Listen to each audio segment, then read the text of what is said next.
Bonjour à vous tous qui nous rejoignez sur Immedia, hym.media. Laurent Fent avec vous pour un nouvel espace thérapeute où j'ai le très grand plaisir aujourd'hui d'accueillir Cédric Dupuis. Cédric, bonjour à toi. Bonjour Laurent. Très heureux de t'accueillir dans le cadre de cette émission. Cédric, tu nous viens de Charente-Maritime et tu vas nous parler aujourd'hui notamment de constellation familiale parce que c'est ta base de travail, sachant qu'il y a plein d'autres outils que tu as développés sur cette base, va-t-on dire. En tout cas, je vais donner aux internautes qui découvrent cette émission et peut-être pour suivre cet entretien en plus ton site internet www.formation au pluriel, constellation au pluriel, .org. Vous mettez un trait d'union entre formation et constellation. Le tiret, c'est le tiret du 6 si vous n'avez pas de clavier numérique. Je répète donc formation-constellation, tout ça au pluriel, .org. Tu as créé une association qui s'appelle Omea. À travers cette association, ça te donne l'occasion d'avoir à accueillir chez toi différents thérapeutes et travailler en collaboration avec eux. Et c'est comme ça que tu as eu l'occasion de rencontrer Philippe Lenef et par son intermédiaire de connaissance d'Immedia, je crois, et puis de me contacter pour être présent. Cédric, comme j'ai l'habitude de le faire, avant de pouvoir aborder les outils que tu proposes et en quoi ils consistent et comment tu les utilises, j'aimerais qu'on fasse un peu ton parcours de vie. Comment est-ce que tu as évolué pour expliquer peut-être un tant soit peu pourquoi est-ce que tu fais ce que tu fais et que tu proposes ce que tu proposes. Donc, je ne sais pas jusqu'où on peut remonter, mais peut-être déjà voir un petit peu un contexte socio-culturel, familial, pour nous donner un petit peu le là sur quel était le jeune Cédric quand il était petit. Oui, avec plaisir. J'ai un parcours comme chacun atypique, très orienté avec les parents. Et donc effectivement, jeune, j'ai été notamment un enfant de bateau. Donc ça a conditionné ce que je suis devenu après en tant que jeune adulte et jusqu'à aujourd'hui. Le sens du voyage, le goût de la découverte et une certaine réaction à la norme. Quand tu dis du bateau, c'est-à-dire pour ceux qui ne comprendraient pas. Oui, mon père était constructeur de voiliers en navigation hauturière, en fait, en construction amateur, et toujours en Charente-Maritime. Et voilà, jusqu'à un événement particulier qui a été que j'ai déclaré une maladie en fait exactement à l'âge de 14 ans, qui était une maladie importante, alors sans rentrer trop dans le détail, mais qui quand même amenait à des pronostics graves et qui ont fait réagir mes parents, compte tenu que la médecine à l'époque allopathique ne pouvait vraiment rien.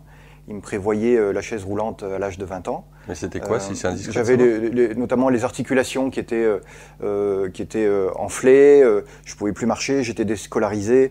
C'était une réaction vraiment importante et handicapante déjà. Suite à quelque chose? Il s'était, a priori, aujourd'hui j'ai du recul et j'ai pu travailler ça, mais il s'était rien passé de conscient, en tout cas de particulier, du type un accident ou quoi.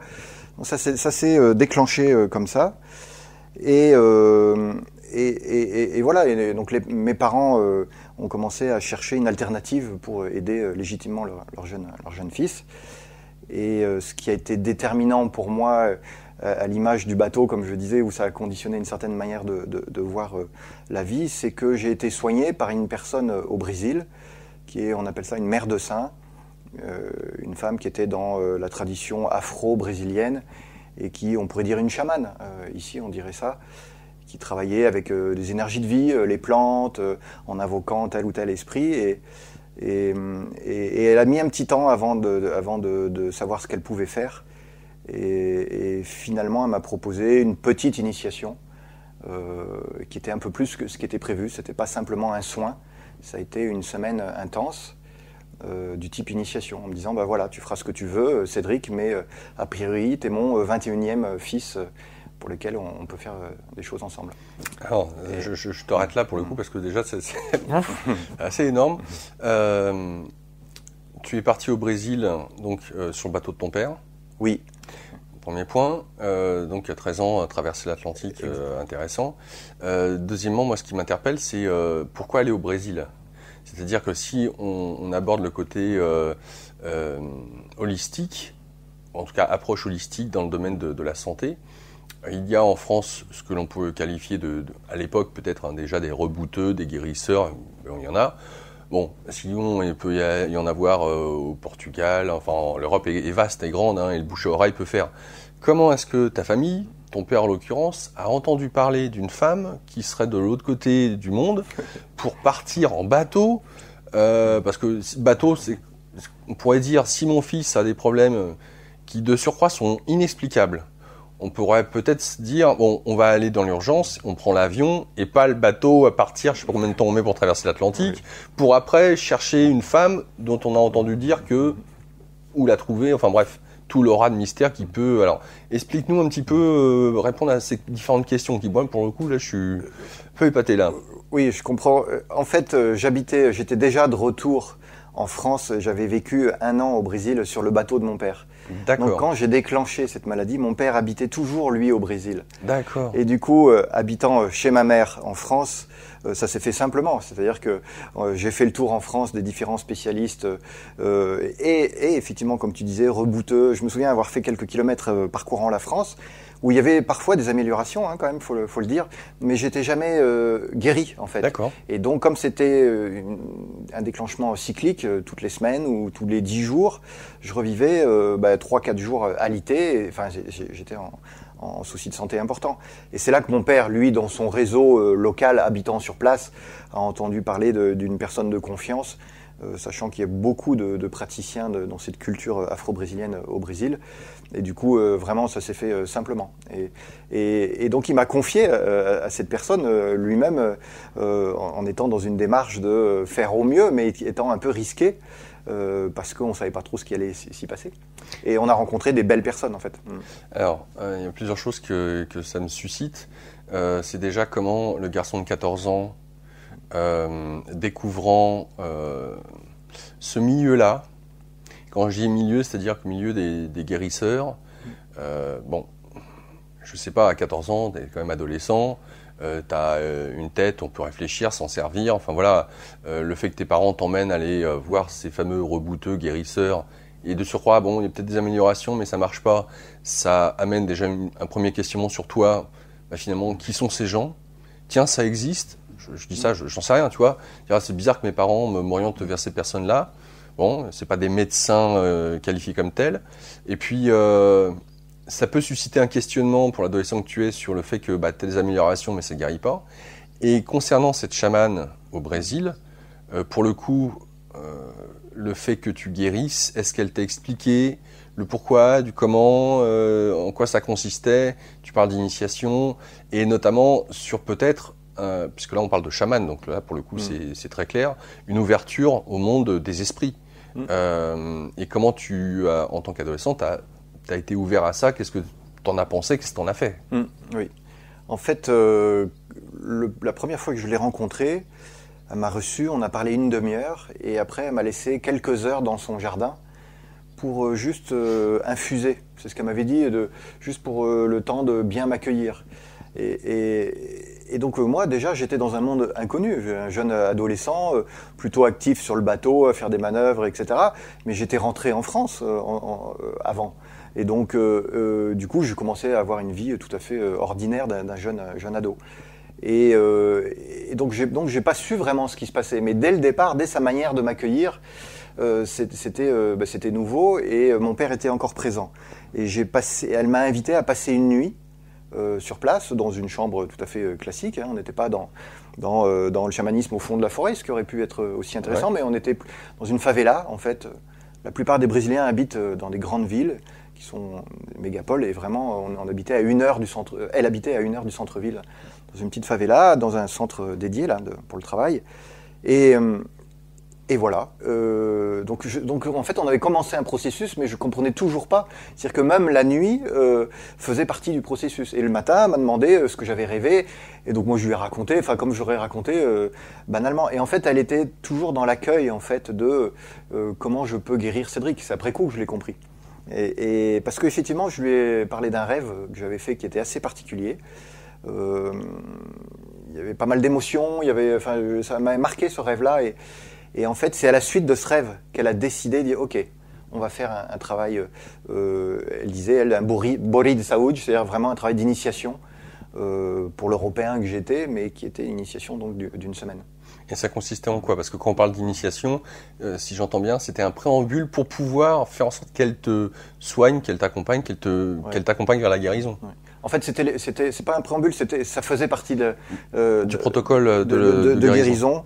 En fait, c'est pareil, c'est-à-dire que travailler, eux ils disent travailler avec le paille des cabezas, c'est-à-dire le guide principal, l'ange, on pourrait dire dans la culture, tradition chrétienne.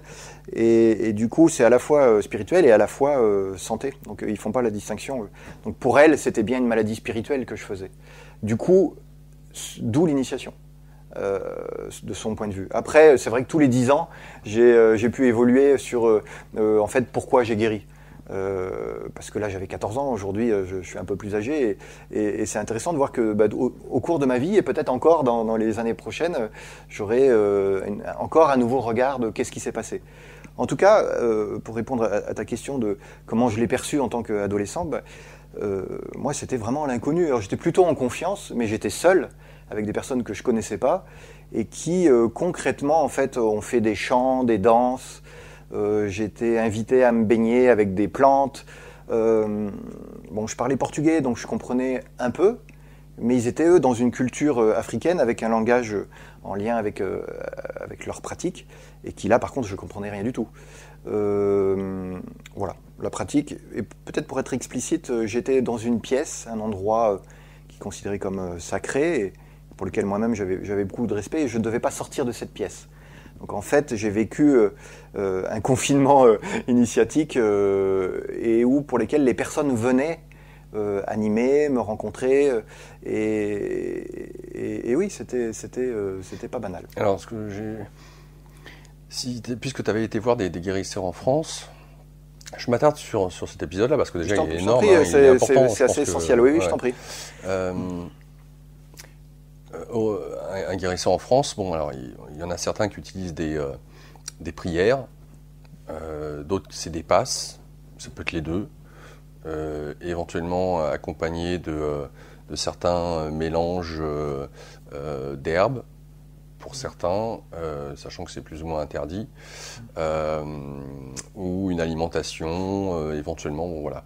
Est-ce que quand tu vas là-bas, est-ce que le protocole tu le retrouves un peu en commun avec ce que tu as eu l'occasion de vivre en Europe, en France en l'occurrence, ou est-ce que là, pour le coup, ça n'a strictement rien à voir? Est-ce qu'elle fait des passes? Est-ce qu'elle fait des prières?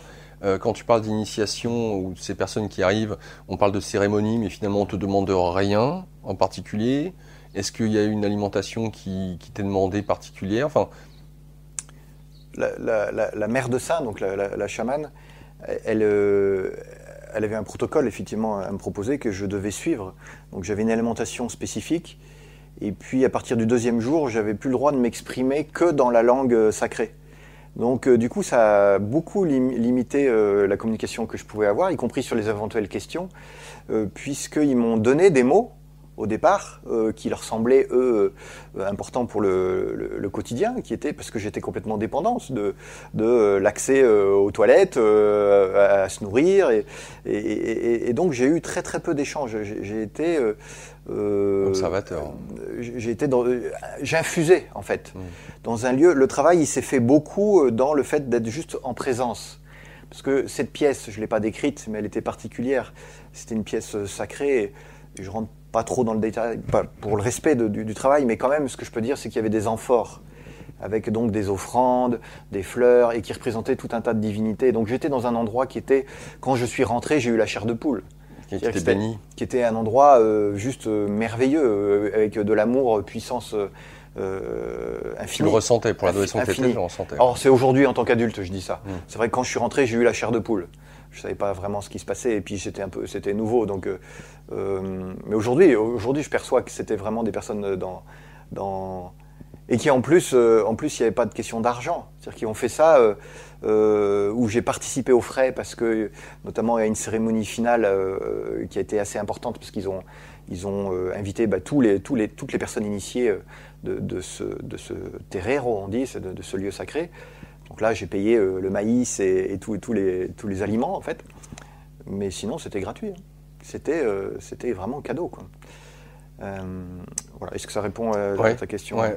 En tout cas, de ce que je vois ce que tu veux bien en dire, en tout cas. Ok, donc est-ce que le résultat, donc par rapport à tes problèmes de santé, disparaissent à la fin? Ouais, c'est ça. Ça, c'est énorme. Ça veut dire que, bon, d'abord, j'ai beaucoup d'humilité parce que qu'est-ce qui s'est vraiment passé? Encore aujourd'hui, comme je disais, peut-être je vais découvrir encore des nouvelles infos, mais ce qui est sûr, c'est que j'ai guéri. C'est là que quand même ça m'a projeté dans une manière de voir la vie, et notamment de la santé ou même de la conscience, dans autre chose, de fait.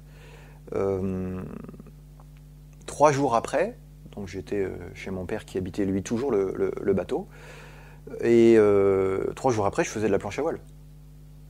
C'est-à-dire que je n'avais plus aucune douleur. Alors, j'étais pas encore complètement, j'avais pas retrouvé le tonus musculaire par exemple, mais j'avais plus de douleur. Alors que les médecins, pour eux, tu allais finir en c'était sûr. J'avais tout un suivi en fait par différents spécialistes, notamment sur Bordeaux. Peu importe, j'ai pas envie de citer la pathologie, mais c'était une pathologie avérée. Et du coup, quand je suis rentré 2 mois après, parce que j'ai passé le temps des vacances scolaires au Brésil, et légitimement en mois de septembre, j'ai repris les cours en France. Et là, j'ai revu, et notamment le médecin généraliste coordinateur en Charente-Maritime, en disant, bah voilà, je suis en pleine forme. Il dit, ok, on va faire une prise de sang. Donc il a fait une prise de sang, il a fait faire, je sais plus, en labo, et au résultat, il m'a reçu en entretien avec ma mère, j'étais toujours mineur, moi, et là, il lui dit, bah, en fait, il y a une erreur, sans doute, parce qu'il n'y a plus rien. Et donc il faut refaire une prise de sang.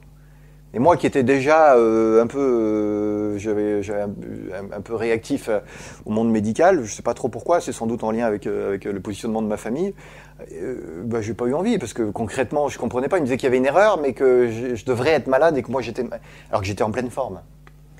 Donc j'ai voulu lui dire, mais en fait peut-être ça vous intéresse de savoir comment j'ai guéri. Il a dit, oh non, surtout pas.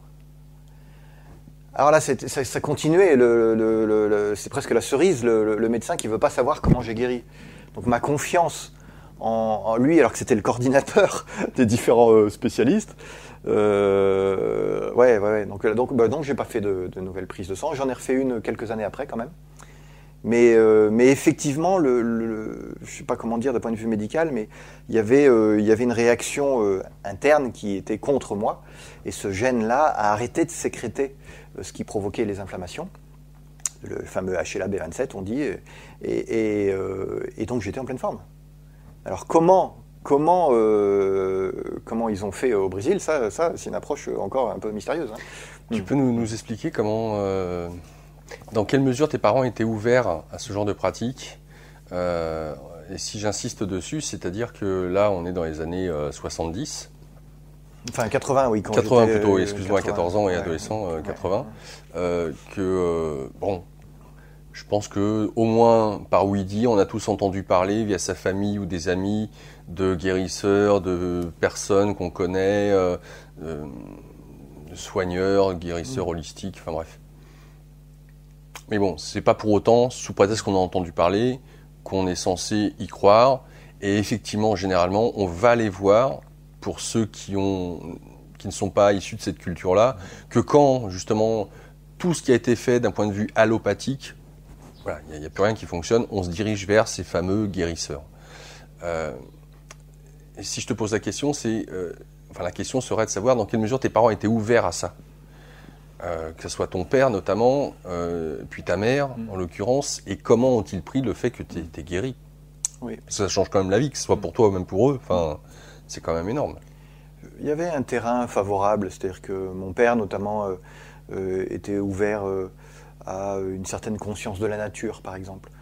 Il était intéressé, moi je le sais maintenant, à l'époque je n'avais pas connaissance de ça, mais il était intéressé à la géométrie sacrée, enfin, il allait chercher le sens un peu ésotérique.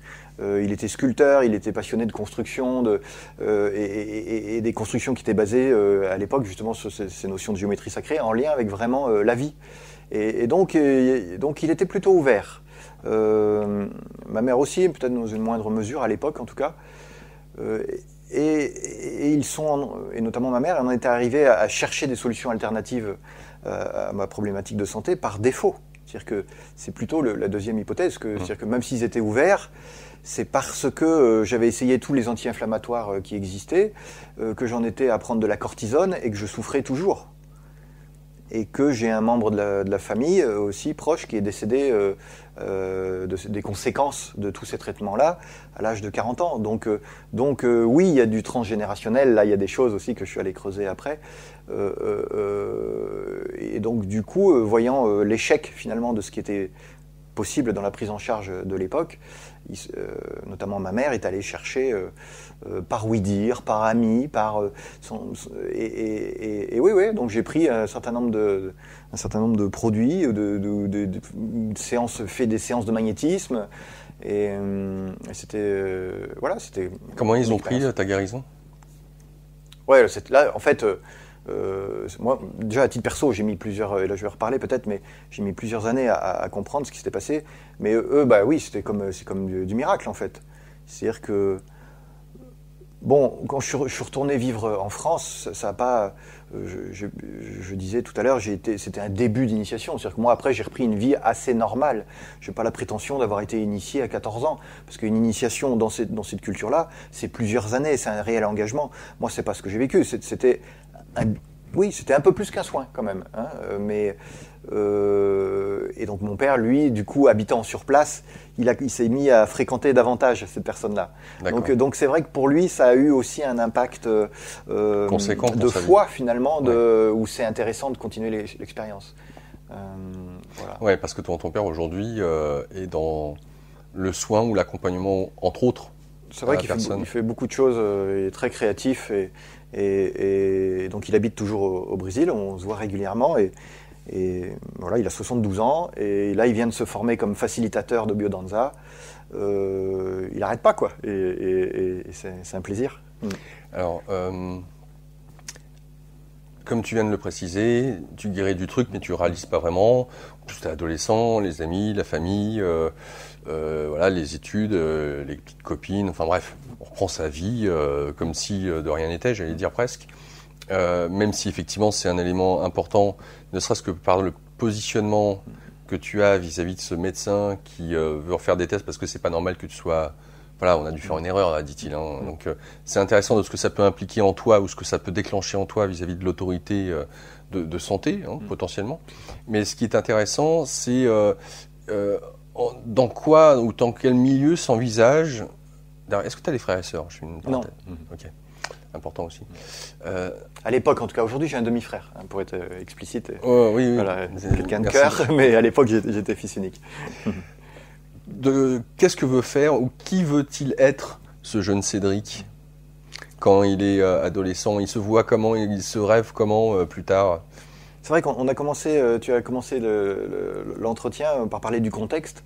Moi, j'étais déjà dans une forme de marginalité, comme je le disais, en lien notamment avec le monde du voyage hauturier et du nomadisme presque, on pourrait dire. Donc déjà, j'avais une relation avec les copains copines où moi j'adorais partir à la pêche, j'étais moins branché aller boire des bières et jouer au baby-foot. Un peu après, j'ai découvert ces plaisirs-là, mais donc j'avais une certaine posture, voilà. Plus ce qui m'était arrivé d'un point de vue santé et guérison, finalement, pour moi miraculeuse, où je mettais peu de mots, ça m'a projeté dans une recherche de sens. C'est-à-dire que j'ai commencé, à 15 ans, j'ai commencé à lire et à dévorer tout ce que je trouvais sur les approches autres.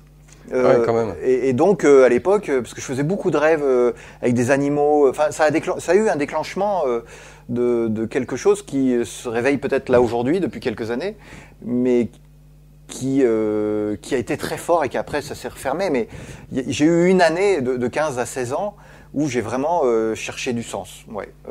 Et les ouvrages en question, les titres qui t'ont marqué, tu te rappelles? Les Castaneda, les 7 bouquins de Castaneda à l'époque.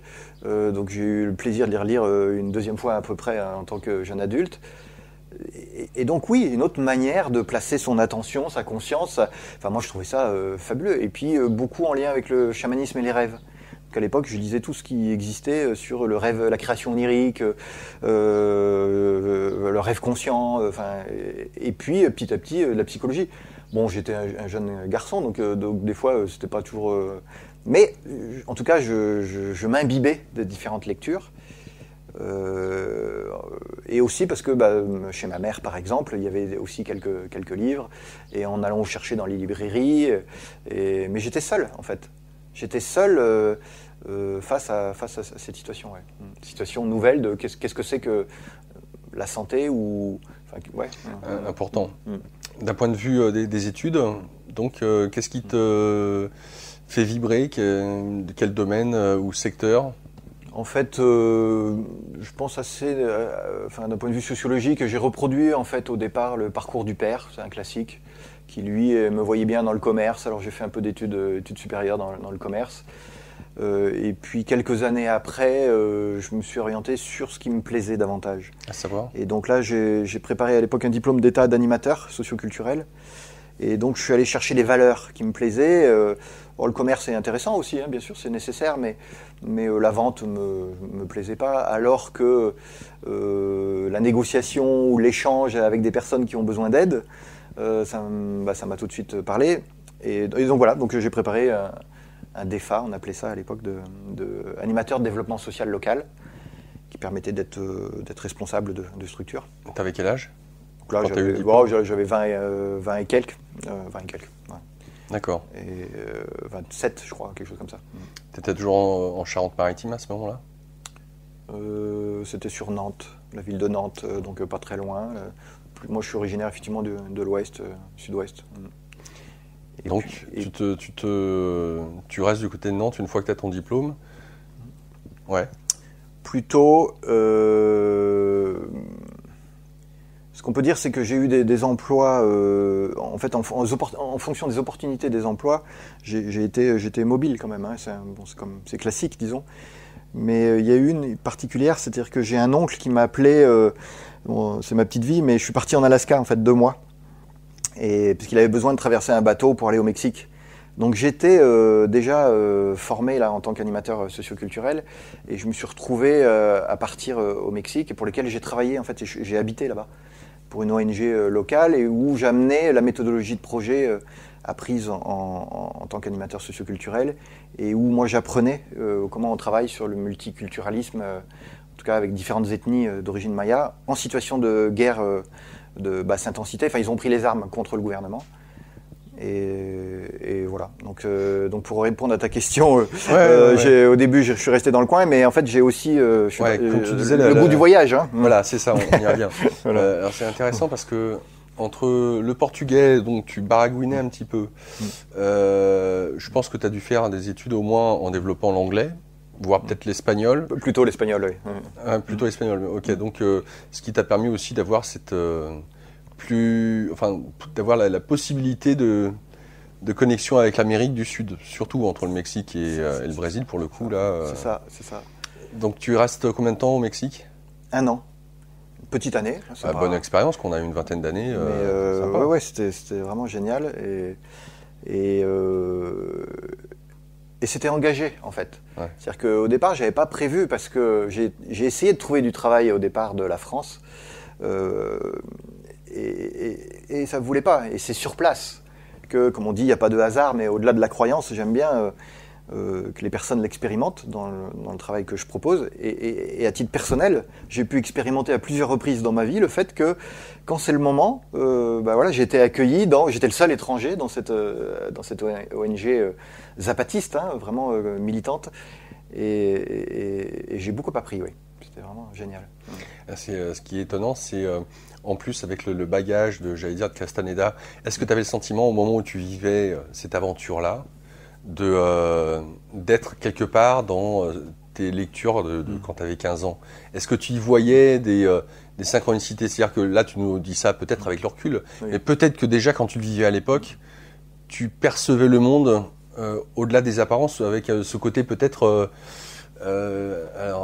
épique, onirique, tiens, je vis un rêve, il y a quelque chose de très... c'est pas folklorique. Exotique. Exotique, oui. voilà, à l'image du romanesque, à l'image des romans, parce que Castaneda, ça a toujours été la fameuse grande question, hein. Est-ce que c'est vrai ou est-ce que c'est pas vrai ce qui est raconté? Donc, on peut très bien s'y croire, si je puis dire, d'autant plus que c'était au Mexique. Donc, voilà, il peut y avoir tout ce climat, tu vois, en bagage, au fond de toi, qui est là et qui, quelque part, t'émoustille du fait de vivre quelques bribes de passage de ce que tu as pu lire dans des ouvrages. En fait, c'est énorme. Aujourd'hui, je me rends compte que c'est énorme. C'est-à-dire que j'ai vécu des choses qui étaient un peu initiatiques pour moi, qui connaissais rien à ce que peut être le chamanisme. Mais à l'époque, j'en avais pas conscience. C'est-à-dire que même au Mexique, je suis tombé malade, gravement malade. Y a un médecin qui dit parce que j'ai une forte fièvre, un peu comme la dengue, une sorte de malaria, un truc que j'arrivais pas à en sortir. Et puis le premier traitement était pas efficace. Il me dit là on hésite à t'hospitaliser et on va te donner un traitement pour cheval. Et là, j'ai eu le réflexe de dire, ouais, mais peut-être je vais aller chercher autre chose. Et du coup, dans mon réseau où je travaillais, ils m'ont orienté vers une chamane, une nouvelle, là. On est quelques années après, là, quand même. 15 ans après, peut-être.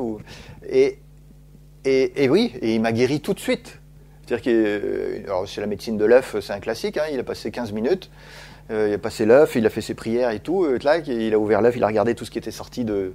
Et il m'a dit, en fait, le traitement médical que tu as pris, c'est lui qui vient de te guérir, mais juste moi, je retire tous les effets secondaires. Bon, c'était de l'ordre du déclaratif, je n'avais pas la preuve, mais la preuve encore c'est que quelques jours après, j'étais en pleine forme. Et j'ai pas pris j'ai pas eu besoin de prendre le deuxième traitement qui allait avoir peut-être des séquelles... puisque c'est un traitement lourd en effet secondaire. Ouais. Donc c'est vrai que, et moi sur le moment, je reprenais après ma vie du travail quotidien, voilà, et puis sans prétention, effectivement, j'avais pas plus de connexion que ça, mais avec le recul, effectivement, c'est pas banal. Bon, alors là, merci de le préciser, cet événement-là, parce que en l'espace de 15 ans, grosso modo, il y a 2 événements en lien avec le chamanisme et l'Amérique du Sud voilà, il y a une répétition là, pour le coup, par 2 fois. En même temps, je ne sais pas si... apparemment, tu t'épanouis dans ton tout boulot. Ouais. Bon. Est-ce que tu as des desiderata de vouloir peut-être faire autre chose? Est-ce que le fait de voyager physiquement, est-ce qu'il y a cette similarité avec le fait de voyager psychiquement? Dire, tiens, je vais peut-être changer de... Un exemple, tu fais une école de commerce, puis pof, tu changes pour être éducateur spécialisé. Ouais, il y a ce changement, c'est pour ça que je parle de voyage psychique, qui peut t'amener, peut-être même au bout d'1 an d'exercice, à te dire, tiens, je vais faire une autre formation, je vais m'orienter vers un autre domaine, ou que sais-je. Bon, la première chose, c'est que moi, je ne suis pas chaman. C'est-à-dire que je m'intéresse aux pratiques chamaniques. Il y a des moments où j'ai des ressentis, j'ai une intuition, comme chacun peut avoir. Bon, moi, quand même, ça s'est développé clairement dans mes pratiques, donc j'ai un clair ressenti. Mais de l'époque, dans mes choix de vie sociaux, professionnels, je n'étais pas orienté vers la recherche du chamanisme, ou j'avais pas de capacité, comme certains chamans ont une initiation de voyage, par exemple, extracorporel, différents. Non. Moi, pas du tout. Par contre, j'étais effectivement dans la conduite du changement, parce que une forme de voyage, comme tu dis là. C'est-à-dire que j'ai occupé des fonctions d'éducateur spécialisé, en fait, sans être diplômé, mais faisant en fonction d'eux, en ayant le diplôme d'animateur. Et ça a été mon parcours de vie jusqu'à aujourd'hui. C'est-à-dire que j'ai été travailleur social, en fait, pendant une dizaine d'années, jusqu'à reprendre des études, et je suis devenu directeur d'établissement dans le champ du handicap mental. Et j'ai travaillé plutôt dans le champ du polyhandicap et psychiatrie pendant 10 ans. Donc oui, là, ça présuppose une capacité à avoir une relation à la norme particulière, et qui peut être du coup bénéfique aux personnes qu'on accompagne et aux équipes. Mon rôle particulier, c'était pas administratif, c'était vraiment de coordination et de soutien aux équipes pour les aider à se positionner vis-à-vis des publics accompagnés ou des patients.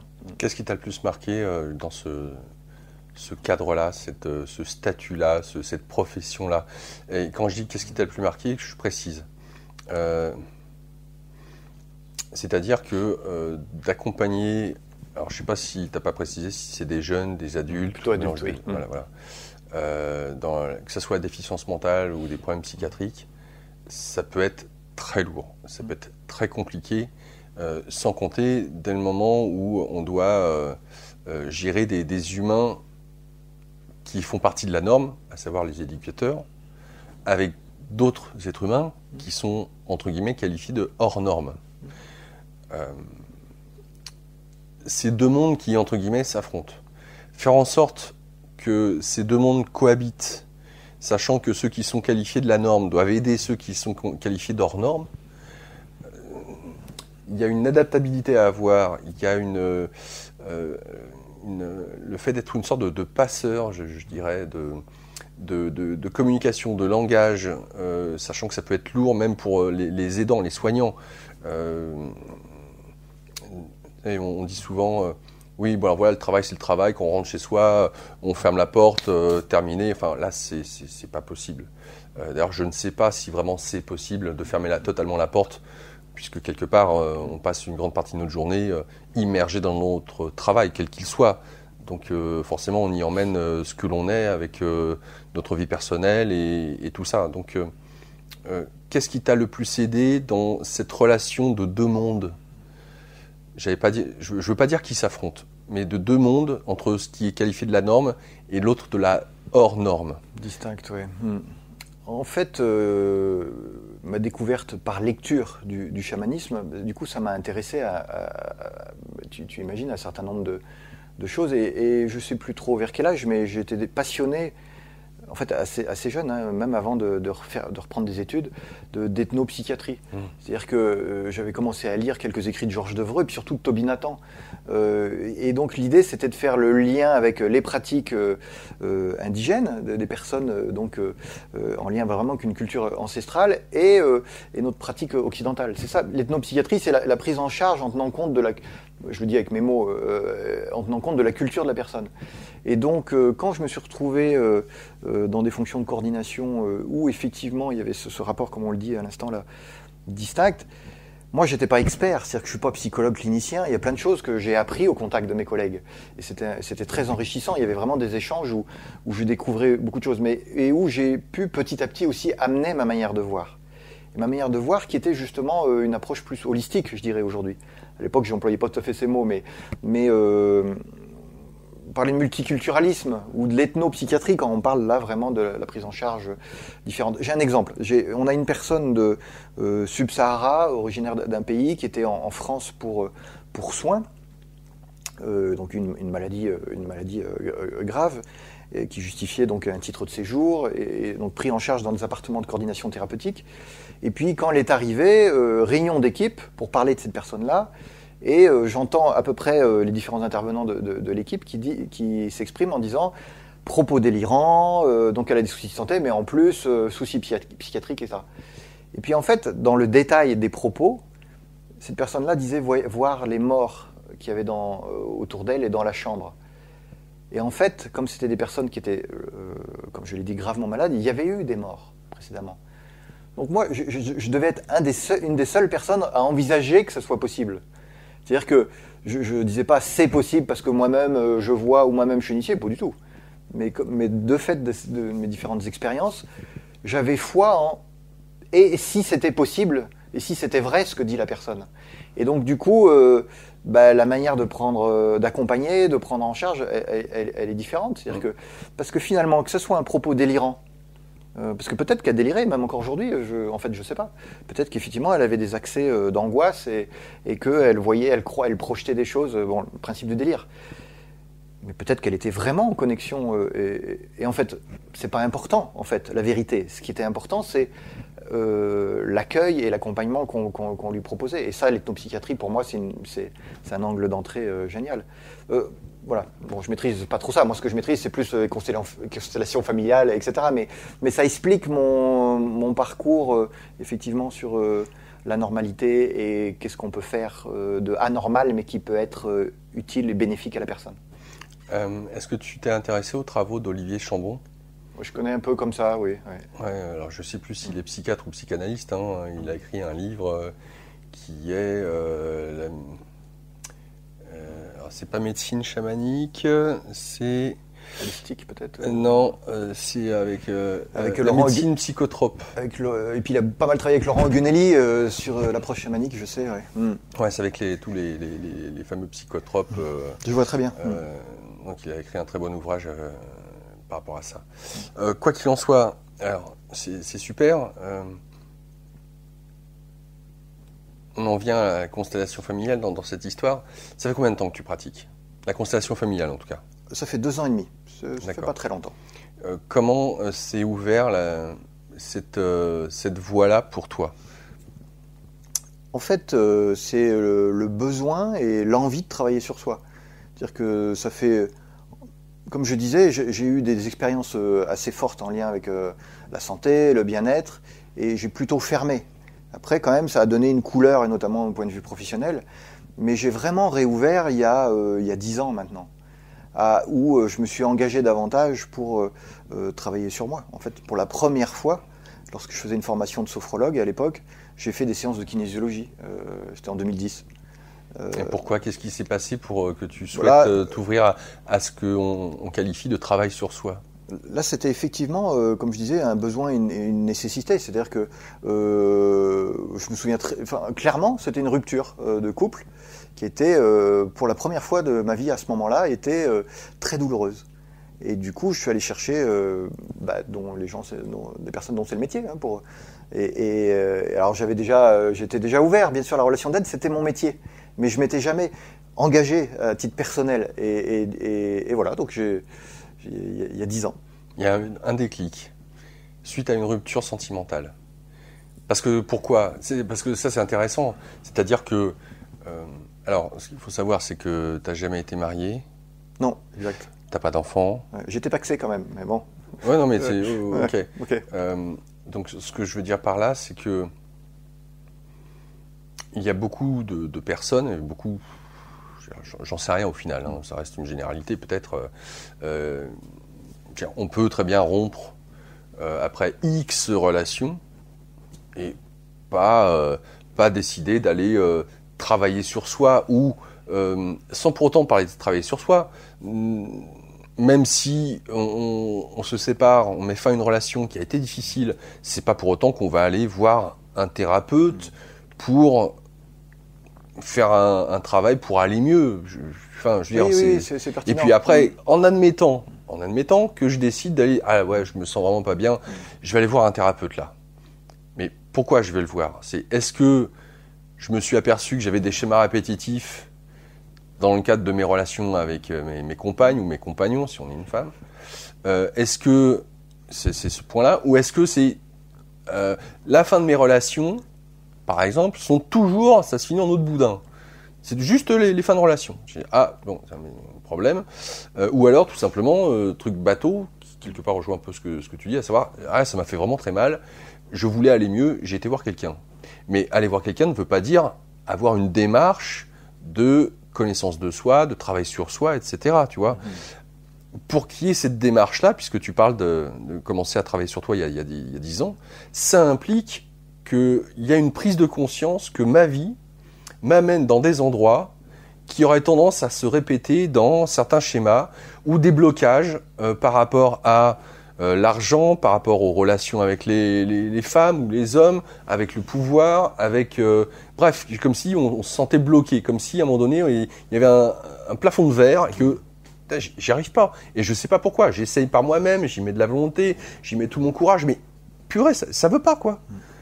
Ça peut être généralement cette prise de conscience qui peut amener à désirer faire un travail sur soi. Donc pour toi, j'entends que le déclencheur soit la fin de cette relation, mais ce que j'aimerais savoir, c'est qu'il a dû y avoir autour de ça différents éléments qui te permettent de dire « je vais faire un travail sur moi ». Ok, oui. J'exerçais déjà la fonction de coordination en tant que directeur d'établissement ou de multiples établissements. Donc toujours dans la relation d'aide, mais sans m'engager personnellement, comme nous venons de le dire. Et ce qui m'a fait basculé, essentiellement, c'est parce que en même temps que j'étais dans cette fonction de direction, j'ai fait une formation de sophrologue. Et du coup, ça a commencé à faire remonter du matériel émotionnel dans le cadre de la formation en sophro. C'est intéressant. Et donc, c'est anodin, du coup, d'abord. Et pour moi, c'est même plus l'objectif du départ, mais qui était aussi peut-être d'être plus zen dans la manière de coordonner les équipes. Donc il y avait un lien avec quand même un bien-être, mais ça m'a engagé un peu plus que prévu. Et du coup, la sophro m'amenant pas à l'aspect thérapeutique, je suis allé chercher de la ressource externe. Notamment la kinésiologie en entretien individuel. Et donc là, pour les premières fois, j'ai découvert que j'avais des sujets et sont remontés aussi des sujets de l'adolescence. Et donc ça a contribué à ce moment-là encore à avoir une nouvelle vision de ah bah oui, c'était pas anodin que mon père qui me soutenait, qui me portait presque parce que je marchais à peine, m'a amené chez chaman. Donc ça a contribué aussi sans doute la blessure au père à l'époque que j'avais.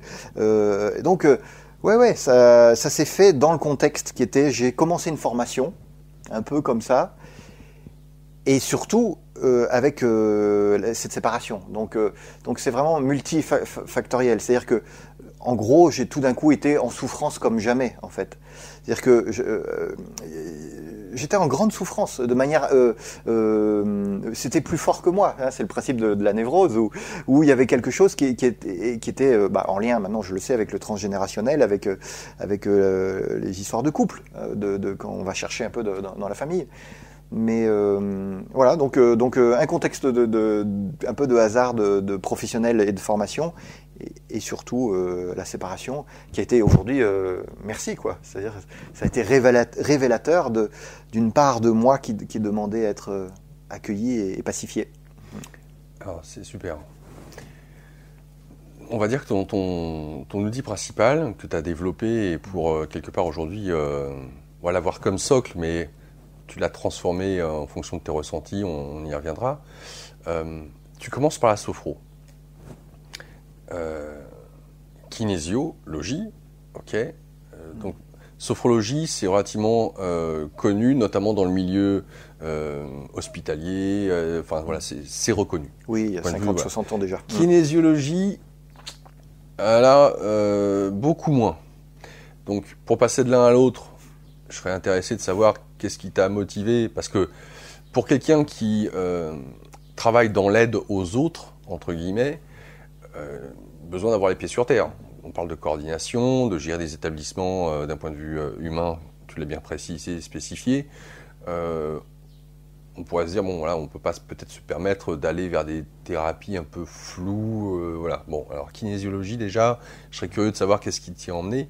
Et puis, si ça marche, si ça t'a aidé alors que tu étais en grande souffrance, on pourrait se dire, pourquoi il n'a pas fait une formation, pourquoi il n'a pas développé cet outil-là, puisque ça l'a aidé. Enfin, c'est une limite potentiellement incompréhensible, pourrait-on penser, de ce que tu nous as raconté de ton récit, pour que tu puisses après te diriger vers la constellation familiale.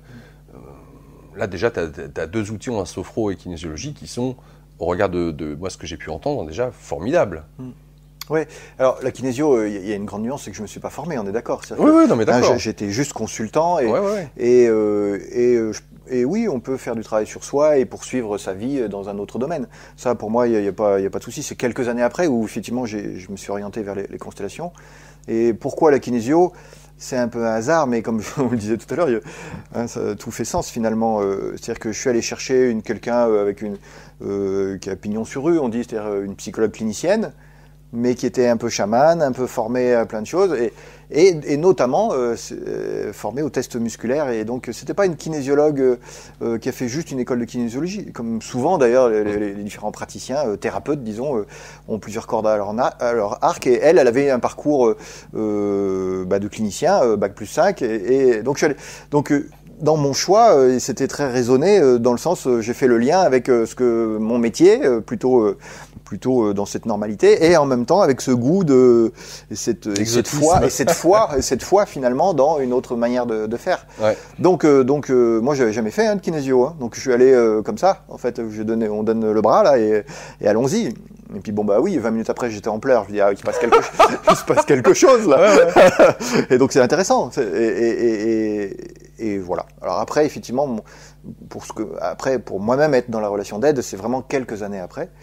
Et puis je continue en fait, et puis dans les années à venir, avec bonheur. C'est moins une nécessité, peut-être de temps en temps, ponctuellement, mais c'est plus une aventure de la conscience, un plaisir.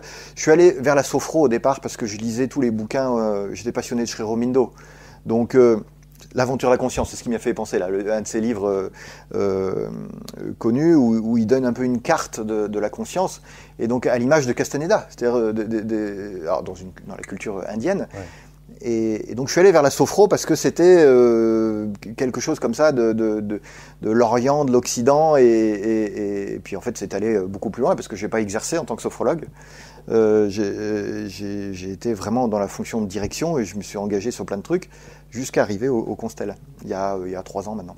Alors pourquoi la constellation, et encore une fois, tu as précisé, je ne me suis pas formé à la kinésio, mais au regard de ce que tu as pu, on va dire, soulever chez toi grâce à la kinésio, tu auras très bien pu te former à la kinésiologie, puisque cette dernière t'a aidé au même titre que la sophrologie qui a été un déclencheur. Donc, les constellations, comment tu découvres cet outil? Oui, en fait, c'est une vraie interrogation que j'ai eue il y a quelques années, là, parce que mon idée, c'était progressivement de sortir du médico-social de la fonction de direction, notamment compte tenu du contexte politique, on parle des révisions générales des politiques publiques, et donc moi je voulais veiller vraiment à la bientraitance, et là je pensais perdre les moyens en fait de faire ce qui me tient à cœur avec les équipes, et du coup je dis progressivement je vais sortir. Donc j'ai pensé à la kinésio, j'ai pensé à la gestalt thérapie. Tu en as pensé, donc vraiment c'était, oui, ça m'a touché, je trouve ça super, et la gestalt, et puis je ne sais même pas comment ça s'est fait, mais à un moment donné, j'ai trouvé le site internet de la personne qui est devenue mon formateur après. Je reste anonyme, je préfère. Et en fait, je suis allé faire un week-end avec lui pour voir ce que ça donnait. Alors, je suis allé un peu en touriste en me disant, voilà, j'ai une envie de changement professionnel. Alors stop, excuse-moi, je me permets. Je t'en prie. C'est important là parce que donc tu vas faire un week-end de constellation familiale. C'est ça. Ok. Qu'est-ce que tu avais compris de ce qu'étaient les constellations familiales? Parce qu'en répondant à cette question, tu vas certainement faire écho à bon nombre de personnes qui te regardent et qui ont peut-être entendu parler comme ça. Voilà. Alors, pour toi, c'était quoi? À l'époque, pour moi, c'était vraiment le lien entre l'importance du passé, ce qu'aujourd'hui je dirais le transgénérationnel, mais à l'époque en disant l'influence du père et de la mère, par exemple, sur notre quotidien, quel qu'il soit. Et du coup, avec une approche sensitive, c'est-à-dire faire le lien entre une vision, disons, de la psychologie, ou on pourrait dire de la psychogénéalogie plutôt, avec une manière intuitive de solutionner et d'aider la personne, comme si tout d'un coup on pouvait vivre un rêve et que ce rêve puisse se réaliser après concrètement. Tu avais suffisamment foi au regard de ce qui était écrit, mais moi je connaissais rien du tout. C'est-à-dire que en fait, ça s'est fait sur un choix intuitif ou spontané je vais faire un week-end comme ça me parle bien.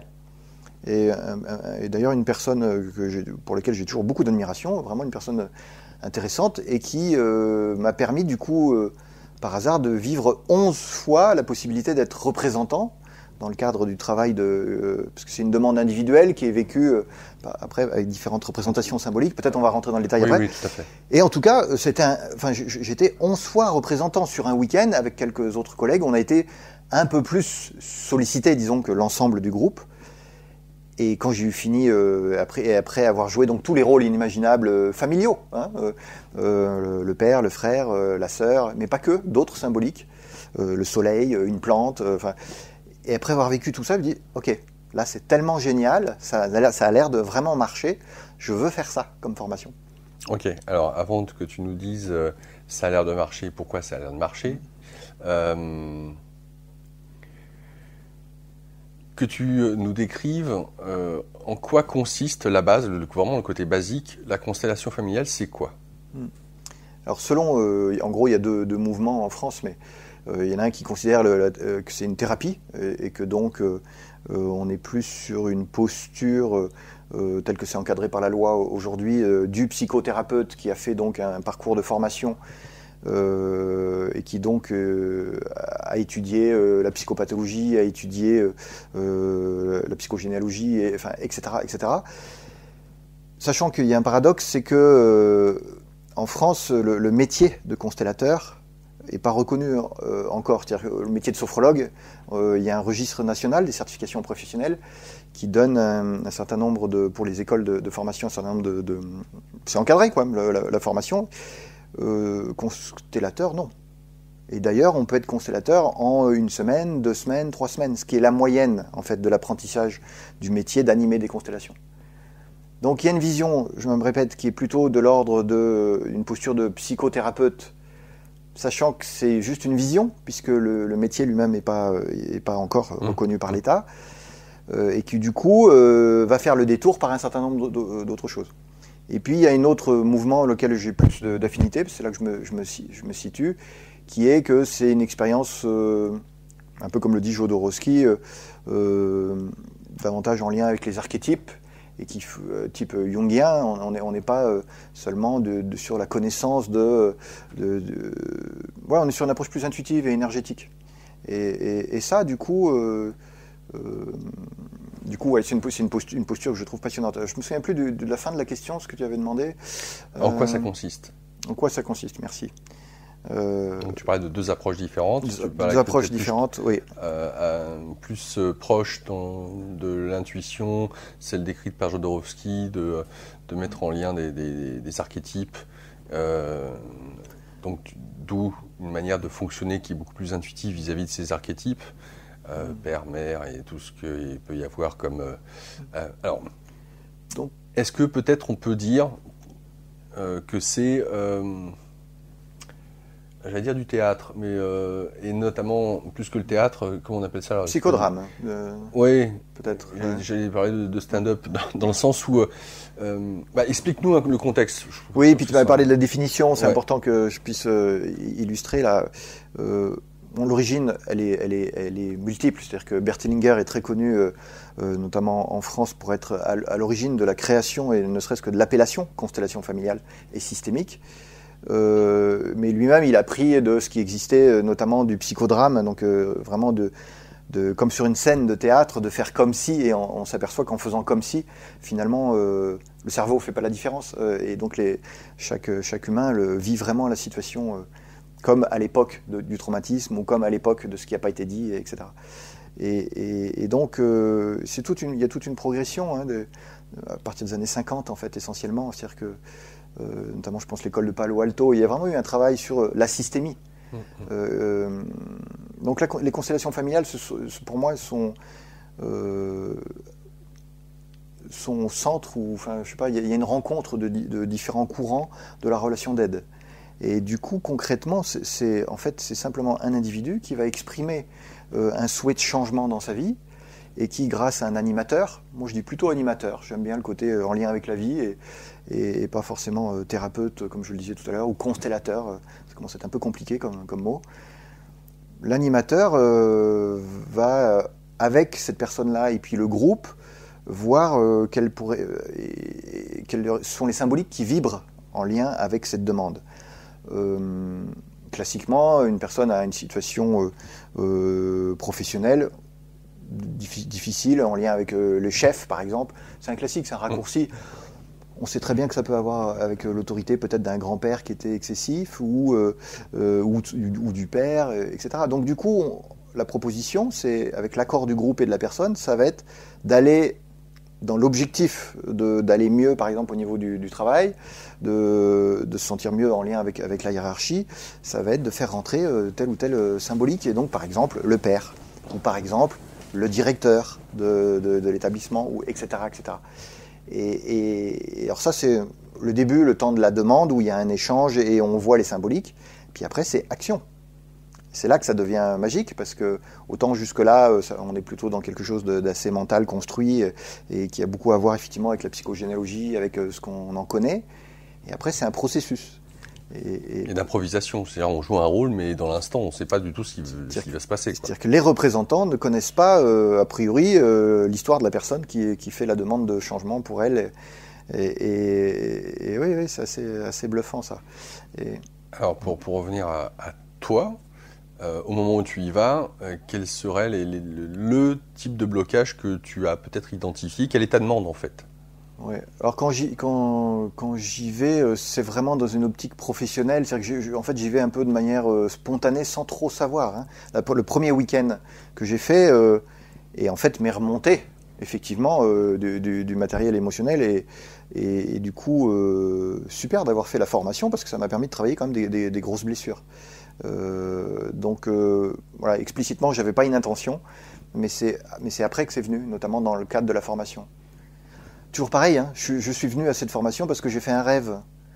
C'est-à-dire que j'ai eu un week-end fort, mais entre passer un week-end et s'engager dans une formation, il y a une nuance. Et j'ai fait un rêve vraiment très explicite, magnifique, en lien avec le phare de Cordouan, où j'accompagnais le groupe de l'étage en bas jusqu'à la lumière là-haut, symbolique du phare. Bon, ça vaut ce que ça vaut, c'est un rêve, quoi. Mais du coup, j'avais comme pour moi un lien entre mon inconscient qui se manifeste dans le rêve et la possibilité de faire quelque chose avec les groupes, très en lien avec ce que je venais de vivre là. Et je dis, ouais, ok, bingo, j'y vais. Donc pas de kinésiologie, juste les constelles. Dès le moment où tu fais cette formation, qu'est-ce qui, pour toi, fait la richesse de l'animateur? Qu'est-ce qui, parce que comme tu le disais, il y a différentes formations, différents laps de temps pour acquérir le statut d'animateur ou constellateur, oui. Constellateur, qu'importe le nom qu'on lui donne, mais pour toi, l'essence de ce travail en tant qu'animateur, donc ou constellateur, ça consiste en quoi? C'est quoi le plus dur? Qu'est-ce qui t'a été demandé de travail sur toi qui n'était pas forcément évident? Et quand je pose la question, elle peut paraître anodine pour toi.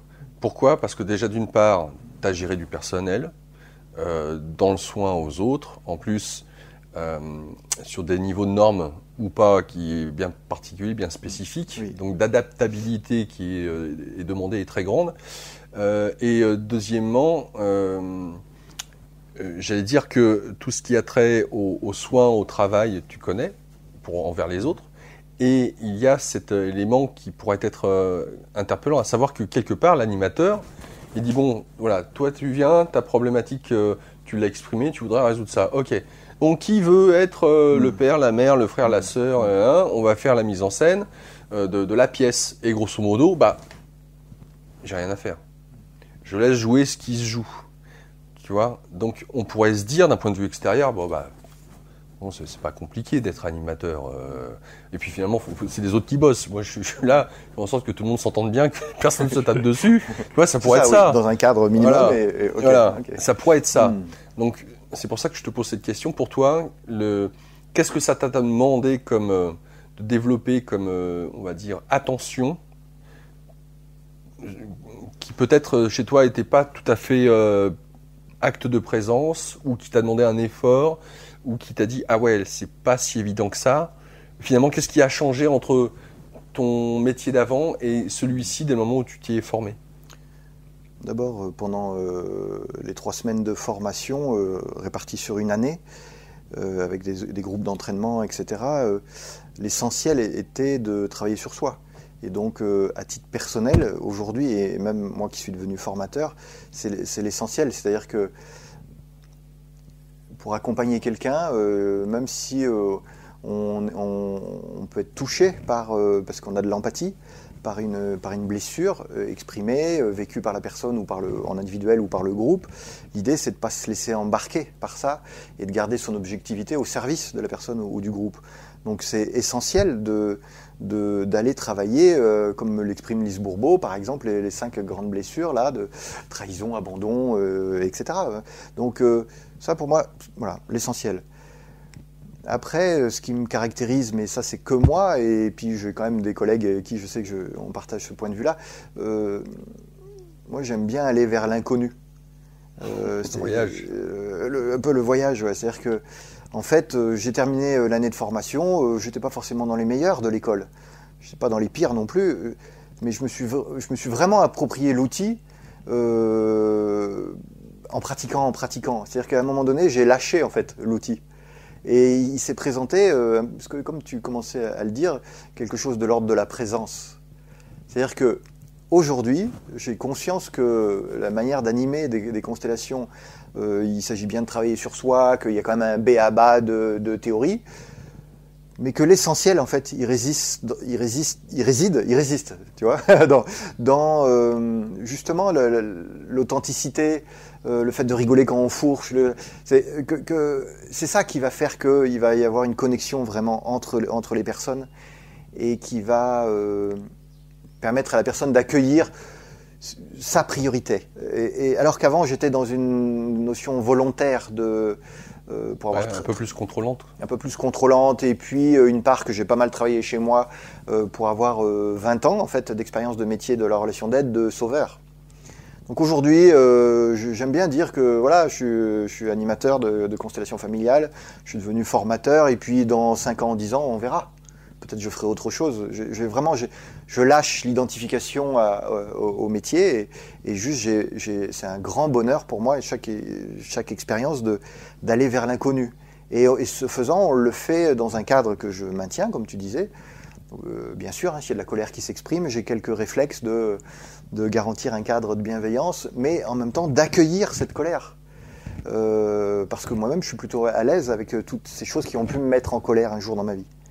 Donc si la colère s'exprime chez une personne, elle est légitime. Derrière, il y a des besoins non nourris, et on va cheminer ensemble de manière spontanée pour justement les nourrir.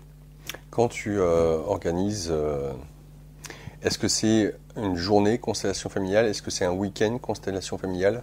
Moi, j'aime bien une journée parce que j'ai observé que la première constellation, y compris pour moi d'ailleurs, le temps que j'atterrisse bien dans cette voie du sentir, c'est pas du chamanisme, hein, mais il y a quand même quelque chose de l'ordre de vraiment une approche psychocorporelle, et que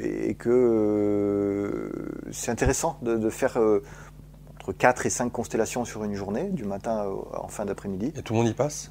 Alors pas tout le monde, parce que les groupes quand même, j'aime bien qu'il y ait 10-12 personnes. J'ai limité à 12 personnes, j'ai eu fait 25, 28, mais en fait, chacun, je crois, peut comprendre qu'un groupe limité, c'est plus favorable au travail, en fait. Donc j'ai fait cette option-là. Et du coup, il n'y a que 4 ou 5 personnes qui vont passer, exprimer une demande individuelle. Mais la manière d'animer fait que j'implique tout le monde. C'est-à-dire que parfois, une personne est OK, a envie de passer, donc elle a dit oui, et moi je vais faire un principe de tirage au sort pour pas choisir de manière avec ma tête, hein, disons, et laisser faire accueillir le hasard, et expérimenter qu'il n'y a pas de hasard dans l'enchaînement des différentes constellations, notamment des rôles que les personnes vont pouvoir jouer. Une personne peut dire oui, j'ai envie de passer, et finalement c'est une autre personne qui passe, elle joue un rôle qui l'a tellement touchée qu'elle va avoir besoin de 1 ou 2 constellations, et peut-être même de la journée, elle va pas. C'est bon.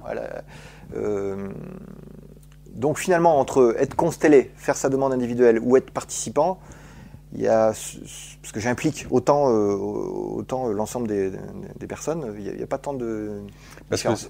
C'est-à-dire que je peux, moi, par exemple, faire une journée de constellation familiale, mais en tant que participant et pas en tant que demandeur? Exact. Voilà. Ça serait quoi l'intérêt pour moi? En fait, c'est une manière de commencer à travailler sur soi sans s'engager encore plus. Mais en fait, c'est là que la systémie naturelle fait que, comme je disais, il n'y a pas de hasard. Donc, on va proposer à la personne un rôle. Donc, on accepte, oui ou non. Hein, c'est la communication non violente. Est-ce que tu veux bien jouer ce rôle-là? Puis des fois, on a une idée, des fois, on n'a pas trop envie. Bon, voilà, on est libre arbitre. Et puis finalement, généralement, ça engage plus que ce qu'on imagine. Ou au contraire, on a tout de suite observé que ça me fait penser à quelque chose que j'ai vécu dans ma vie, et que donc ça peut être intéressant d'aller le visiter. D'accord.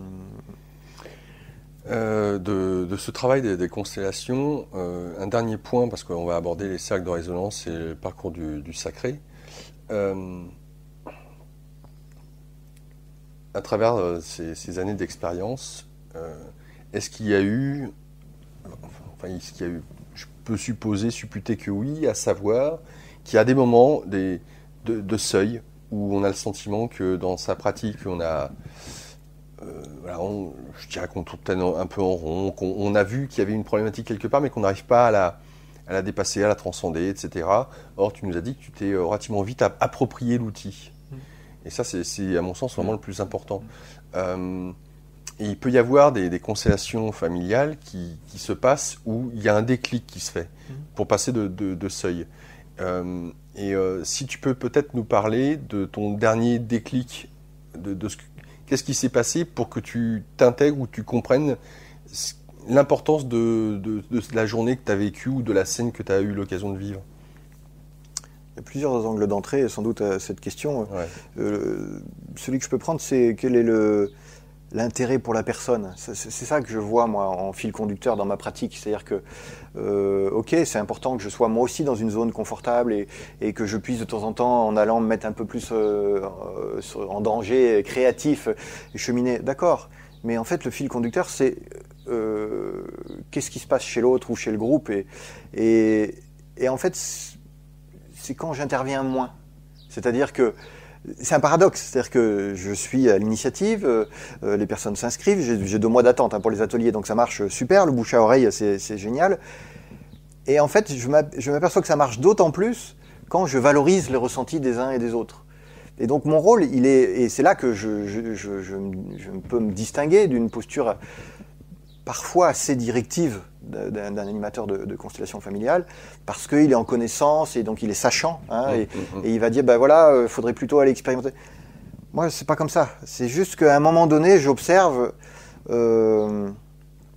J'ai un exemple là il y a 3 jours, une personne où il y avait en individuel qui avait donc choisi. Tu peux faire en individuel.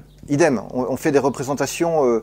Alors idem, il y a une nuance parce que ce ne sont pas des personnes qui vont jouer les personnages en question, les symboliques, mais ça peut être des coussins ou des feuilles sur lesquelles on marque les noms des personnes et on fait comme si on joue.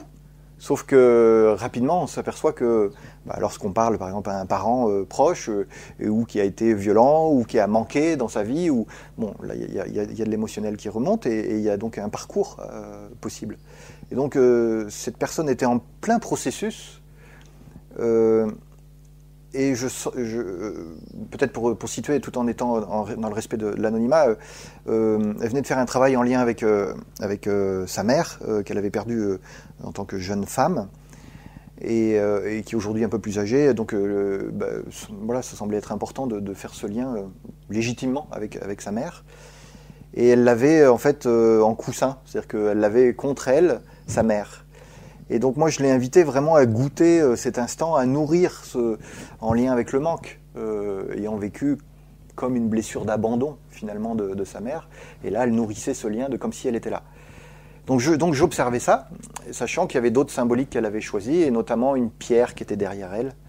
Parce que tant qu'à faire, je vais choisir, c'était en extérieur.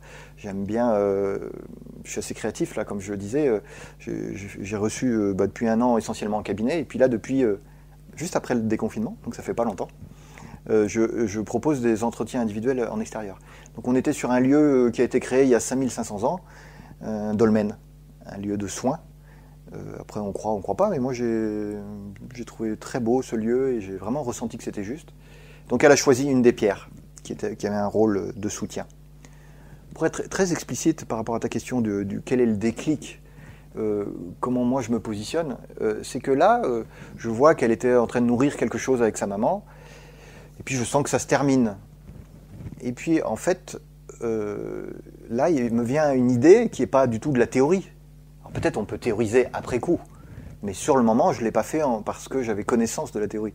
Sur le moment, je lui dis, est-ce qu'il n'y aurait pas un changement de posture? Est-ce que tu n'aurais pas envie de bouger, de faire quelque chose?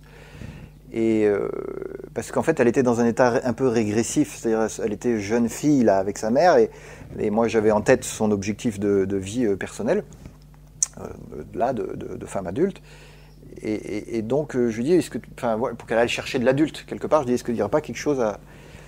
Et en fait, spontanément, elle s'est souvenue que derrière elle, il y avait une symbolique qui était le soutien, nommé comme ça, le soutien, qui était cette pierre.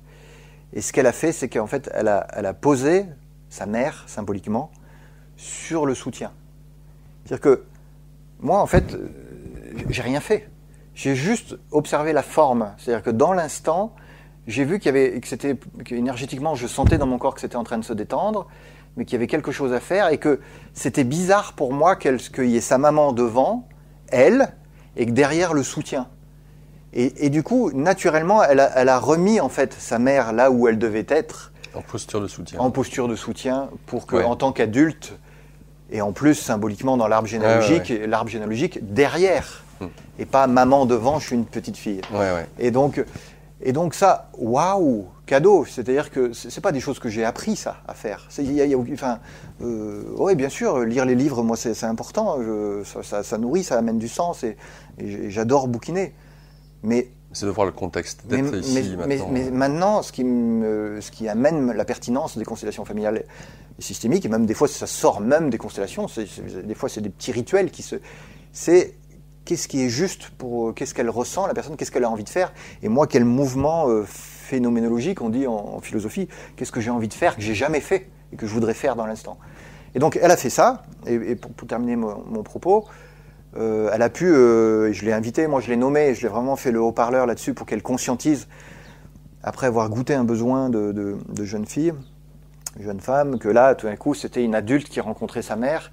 Donc elle s'est mise à parler finalement à la pierre. C'est un peu particulier, mais elle était en pleurs. C'était beau, quoi. C'était vraiment une belle retrouvaille. Et à la suite de ça, naturellement, elle a mis son dos, parce qu'elle s'est retournée, elle s'est appuyée contre cette pierre. Et puis là, elle a découvert, comme moi, je n'avais pas perçu, qu'elle venait de faire donc un super travail à maman, avec la mère, et en face, un peu au milieu, disons, du cercle formé, il y avait une autre symbolique. Et cette autre symbolique, c'était l'obstacle, je reste peut-être discret pour pas que ce soit identifié, c'était l'obstacle principal qu'on avait vu ensemble, de sa vie, qui l'empêchait de réaliser son aspiration personnelle. Et donc tout d'un coup, en fait, on allait pouvoir commencer le travail. C'est-à-dire qu'elle venait de faire un travail que je trouvais colossal, magnifique, de deuil, et de retrouver l'adulte en elle. Et une fois qu'elle a fait tout ça, qu'il y avait le soutien derrière, que je dis bon bah moi, ça y est, moi je vais commencer à être plus détendu. À ce moment-là, se présente le travail vraiment qui arrive, avec des grosses blessures là. Et donc avec délicatesse toujours là où elle a envie d'aller, là où c'est possible d'aller, je l'ai accompagnée vers cet obstacle-là. Et ça a continué. Et en fait, ça dure 1h30, 2 heures d'un truc à un autre truc et qui parfois n'est pas prévu. Peut-être que ce déclic-là dont tu viens de nous parler nous amène à parler des cercles de résonance. Qu'est-ce que c'est ? Oui, le lien, effectivement, c'est que je me suis aperçu, comme je le disais à l'instant, que plus je m'efface, plus il peut y avoir un mouvement. Enfin, il y a un aller-retour entre je suis garant, comme j'ai pu l'être en tant que directeur d'un établissement du cadre, et en même temps quand je suis dans ce yin, un peu dans la notion d'accueil, et donc en fait jusqu'au point de la personne, sa carte a été tirée parce qu'elle était favorable à faire un travail, et en fait elle n'a même pas besoin, comme on fait en constellation familiale, d'exprimer une demande de changement. Et donc du coup, j'ai commencé à faire des constellations qui n'étaient plus tout à fait des constellations.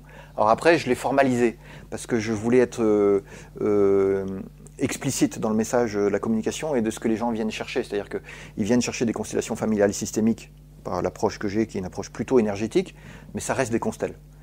Et puis j'ai nommé, parce que ça me parlait comme ça, cette notion de cercle, où il y a vraiment un cercle de conscience, l'énergie circule dans ce cercle, et il y a des résonances corporelles, et pas que, avec des différentes choses. Et donc en cercle de résonance, on est en présence.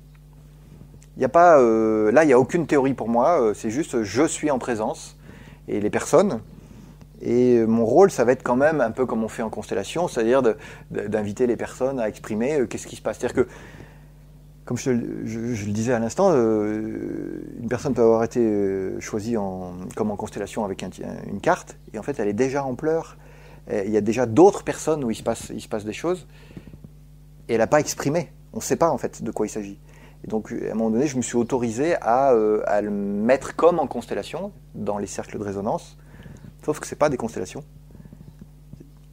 C'est-à-dire à faire en sorte qu'il y ait des symboliques vraiment vivantes, sauf qu'il y a moins de mots. Et c'est juste de la résonance. Et c'est le groupe qui crée, c'est une co-création en fait. Ok, attends, quand tu sais des cercles de combien de personnes potentiellement? Je fais pareil, 10, 12, maxi, voilà. Ok, donc pour participer à ces cercles, est-ce que j'ai besoin moi de poser une intention? On pourrait penser, quand tu parles de ces cercles, il y a une première image qui m'est venue, c'était méditation. Asseoir, poser, et puis d'observer ce qui est là. Or, en méditation, on est seul avec soi. Alors, on peut méditer en groupe sur une intention commune, etc. Mais on reste vraiment seul avec soi. Or là, le fait qu'on soit en cercle, il y a quelqu'un en face. Il y a un côté miroir, kaléidoscopique, le sentiment que ça me donne. C'est ça. Donc, quels sont, on va dire, c'est quoi le cadre que tu leur dis? Ils peuvent venir pour travailler sur quelque chose ou pas d'ailleurs? Y a-t-il besoin d'une intention ou pas? Ou juste venir et puis, comme en méditation, observer ce qui se passe? Et combien de temps ça dure? Parce que c'est pour ça que l'image de la méditation, c'est quoi, 1 heure? Je l'ai calé sur le fonctionnement des constellations familiales que j'anime, c'est-à-dire une participation financière libre sur un temps donné d'une journée, là, comme je disais, de 10h à 18h30. D'accord. Et 12 personnes. Donc pour moi, c'est le même cadre, et où je garantis ce cadre de confidentialité, etc. Ce que je souhaite quand les personnes s'inscrivent, et c'est explicite sur le site internet là, que tu nommais, c'est que les personnes soient intéressées par l'approche énergétique. Souvent, ce sont quand même des praticiens de telle ou telle approche. Ils ont déjà un peu travaillé sur eux. Mais pas forcément. Il y a aussi, de temps en temps, des personnes qui, ça leur a parlé, et où ils ont envie d'expérimenter. Donc en tout cas, moi ce que je mets en avant, c'est l'approche psychocorporelle énergétique où on sait qu'on on n'est pas juste touriste, on va être engagé dans un processus. Voilà. Et pour lesquels il va y avoir, j'aime bien parler des sagesses vivantes ou sagesses ancestrales, il va y avoir quand même potentiellement, il peut y avoir une transe, potentiellement, il peut y avoir des choses comme ça quand même.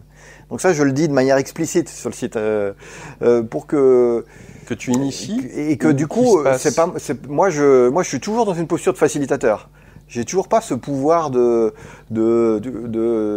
chaman qui est pas du tout. J'ai l'exemple d'une personne qui commence à parler en pleurs de quelque chose qui la touche, elle a envie, ça la porte. Ah ben, moi j'accueille, ok. Et puis au bout d'1 minute, ça m'est arrivé la dernière fois, c'était avant le confinement, là, il y a 2-3 mois, une des personnes, je parlais de la transe, une personne qui tombe littéralement en transe. Et puis moi, en moi, je sens l'énergie qui arrive fort, du type une énergie, au début j'ai cru que c'était une énergie de colère. Et puis en fait pas du tout, c'était une énergie du capitaine là, qui sent le grain arriver et qu'il y a quelque chose à faire. Et donc du coup, sachant ça, étant moi en clair ressentant, en fait, j'ai invité chaque personne à solliciter. On ne savait pas vraiment de quoi on parlait. Elle avait commencé à parler, mais en transe. Il y a une personne qui tombait en transe. Moi, j'ai pas vu le lien. Intellectuellement, j'ai pas vu le lien. Et du coup, j'ai invité chacun. Donc, on est vraiment sur une démarche spirituelle et à la fois, quand je parlais de sagesse, quelque chose de assez initiatique, effectivement, mais où moi-même, je chemine avec le groupe.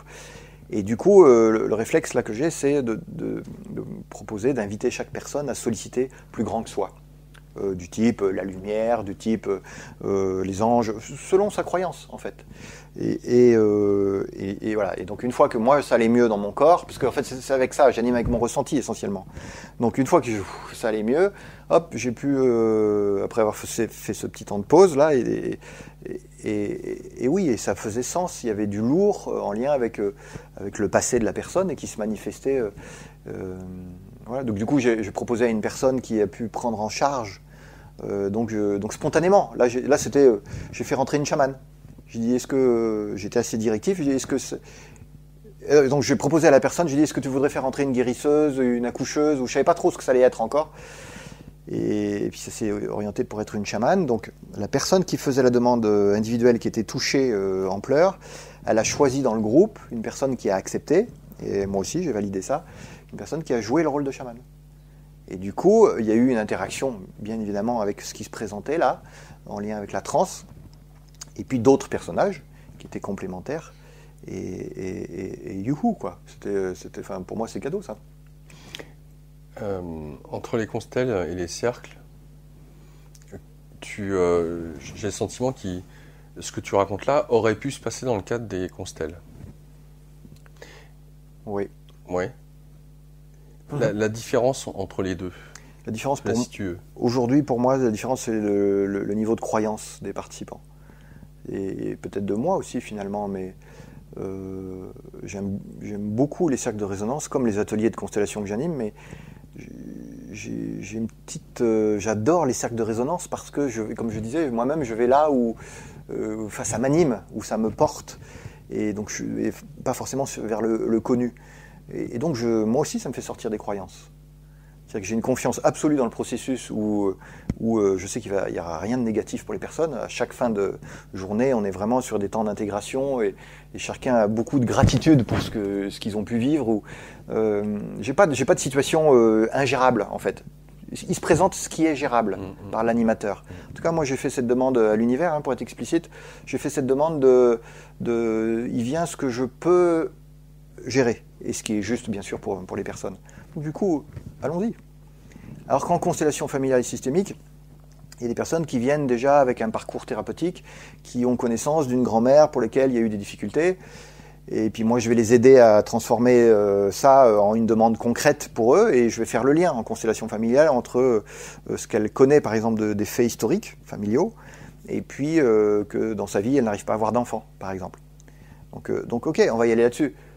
Donc peut-être que dans la constellation en question, à un moment donné, y compris dans les ancêtres, on peut faire rentrer un peu de spirituel, du type une vie antérieure, pour les personnes qui croient aux vies antérieures. Donc on va faire rentrer une vie karmique, on va faire rentrer un chaman, c'est possible. Mais ça s'appelle bien constellation familiale et systémique. Donc systémique, c'est ouvert, mais familial. Donc je joue moins à ouvrir sur les... Enfin, je ne sais pas si c'est très explicite. Pour moi, les cercles de résonance... C'est plus de champs ouverts. Un jour, on a fait un cercle de résonance, juste une session, parce qu'il y en a plusieurs dans la journée, sur les chakras. Ce n'est pas un truc que j'aurais fait, parce que mentalement, ça me parle, bien sûr, mais voilà. Et en fait, c'est venu de quelqu'un. Et puis, il y a une autre qui dit, là, il y a ces petites fleurs, et puis, machin, puis ils sont partis, ils ont créé un truc. Et je passe le détail, mais c'était juste parce qu'il y a du matériel émotionnel. Ce qui me fait dire que c'est juste, c'est le début de la session du cercle de résonance et la fin. Je vois bien qu'il y a eu un parcours comme en constellation familiale. Est-ce que justement pour toi, le plus important, c'est que, je parle des cercles de résonance, qu'il y ait de l'émotionnel qui s'exprime, ou de l'énergétique qui s'exprime? Merci de la question, parce que de manière explicite, souvent je parle d'émotionnel, parce que chacun peut visualiser, quel que soit son niveau d'expérience du travail de développement personnel ou thérapeutique. En fait, dans la subtilité, c'est plus de l'énergétique. Et là, selon où on en est, c'est pas toujours parlant. Donc c'est vrai que je dis, j'ai un réflexe communication sur l'émotionnel. Il peut y avoir de l'énergétique sans qu'il y ait un émotionnel visible, fort. Et puis j'aime bien exprimer que les cercles de résonance, on va vers des belles choses. Il y a, comment dire, on va pas forcément chercher le pathos. On va pas forcément... Bon là, la transe, c'est un exemple d'une représentation qui était très en souffrance et qui était représentée donc par quelqu'un. Donc ok, là c'est plutôt pathos, et il y a vraiment une guérison avec le chaman et ça. Mais on a aussi des moments... je me souviens d'un cercle de résonance particulièrement sur le féminin sacré. Moi je suis un homme déjà, alors ok, je suis sensible, j'ai beaucoup de respect, okay, mais le groupe, constitué principalement de femmes, elles ont presque fait comme une danse, un truc, et effectivement il y a eu des guérisons, mais c'est pas dans le sens émotionnel, qu'il y avait quelqu'un qui était en pleurs depuis et qui a subi abus, etc. Non, il y a eu, les personnes ont retrouvé leur puissance de femme dans le féminin sacré, dans quelque chose. Alors, comme je dis, c'est initiatique pour moi aussi. C'est-à-dire que c'est juste parti de la présence. Au départ, ça part de rien. Hein. Alors, on peut exprimer une intention, on peut effectivement prendre la parole, on peut. Puis moi, j'oriente en fonction de quand même si j'ai fait un rêve ou si si pendant que je roule pour arriver à j'ai des petites idées créatives. Ouais. C'est mon rôle, j'anime. Mais j'anime, mais en même temps, hop, j'accueille ce qui se passe. Tu lances le truc. Et il y a quelqu'un qui en parle bien. Je l'ai découvert après la pratique. C'est Antonio Bertoli. Qui a fait qui a écrit un bouquin notamment sur l'origine de la maladie, mais en lien avec l'approche archétypale. Et lui, il dit dans son livre, ce livre-là, en tout cas à un moment donné, il dit on porte en nous la meilleure solution. Pardon, je ne sais plus exactement la phrase. On a en nous une priorité qui va nous aider à aller mieux au regard d'un environnement passé. Alors, parce que j'essaye de reprendre un peu ces termes, pour être explicite, c'est je me pose, l'ensemble du groupe se pose, et sans parler, on a déjà une priorité qui est là. C'est-à-dire, on a quelque chose qui voudrait sortir ou qui demande à être accueilli et qui va être au bénéfice de la personne. Alors bon, j'en étais convaincu en constellation familiale et systémique, sauf que j'allais le chercher techniquement. Alors que là, c'est juste la présence. Ce serait caricatural peut-être de dire que c'est l'âme qui s'exprime, mais il y a quelque chose comme ça, il y a une priorité. Et du coup, on expérimente la systémie naturelle. C'est pour moi très en lien avec les constellations familiales, c'est-à-dire qu'il n'y a pas de hasard. C'est-à-dire que quand une personne s'engage vers l'accueil de ce qui est essentiel chez elle, ça fait écho tout de suite dans le groupe, à une autre personne, à une autre... Et donc mon rôle, moi, c'est de réguler ça. Alors des fois, de mettre un petit peu d'aider au point de vue méthodologique, de ne pas trop parler, par exemple, j'invite vraiment à toujours à redescendre au niveau du corps. Est-ce que l'utilisation d'instruments de musique, le tambour, peut être utilisé, ou les chants peut-être Oui, ça s'est fait plusieurs fois. Mais le principe, c'est qu'il n'y a pas de règle. Donc du coup... ça peut être une possibilité. En fait, ce que je trouve génial, c'est que ça se fait avec l'environnement. C'est-à-dire qu'il y a une personne, donc j'invite à chacun à dire comment il se sent, et puis des fois il n'y a pas tout de suite de l'émotionnel, ou comme on disait là, il y a un truc énergétique mais on ne sait pas trop. Et puis il y a quelqu'un qui a envie de dire, c'était une moustiquaire, on était dans une maison, dans un grand salon, et sur cette moustiquaire, en fait, hop, tout d'un coup, ça commence à la toucher, je le vois dans ses yeux, donc je l'invite on n'avait pas de demande du groupe en général, il y avait juste elle qui avait commencé à dire... Cette moustiquaire m'interpelle, et puis bon, finalement, c'est un voile de la mariée, et puis finalement, ça fait sens à sa vie. Finalement, alors là, je me retrouve presque en demande de constellation, mais c'est venu spontanément. C'est-à-dire qu'elle n'a pas dit « je voudrais travailler le mariage de mes enfants ». Elle n'a pas dit ça. Elle a juste dit « oh, dans la pièce, il y a un truc je sens qu'il se passe quelque chose ».